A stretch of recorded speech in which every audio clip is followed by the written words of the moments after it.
هلو هلو يا حلوين، عاملين ايه؟ كل سنه وانتم طيبين. عيد سعيد عليكم ان شاء الله. انا بس حابه اقول لكم تريك بسيطه قوي واحنا بنسلق اللحمه في سليق اللحمه. انا معايا هنا لحمه ضاني. ماشي.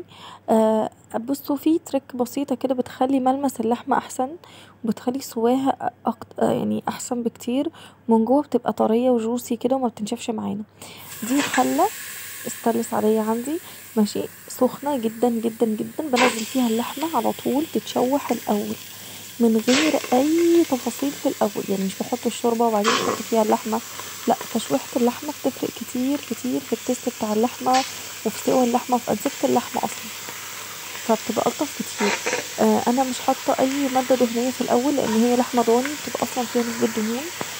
لكن لو لحمة عادية، بقري او جاموسي او ايا كانت، بتحطوا معلقه سمنه في الاول وبعدين تشوحوا عليها اللحمه. تمام. التشويحه اللي في الاول دي، شايفين الدخان كده اللي طالع؟ الانسجه بتقفل وبتحتفظ بالسيول اللي جواها، بتبقى الدنيا لطيفه جدا جدا يعني. غير لما تحطي الشوربه، لما تحطيها في الشوربه الدنيا بتنشف معانا. بقى حبهان، ورق لورا، قرنفل، فلفل حصى وبصله.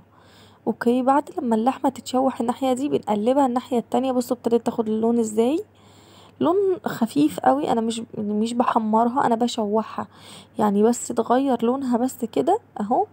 وهبدا احط الميه السخنه عادي، ميه سخنه بتغلي من الكتل، ميه سخنه بتغلي، مش ميه ساقعه خالص.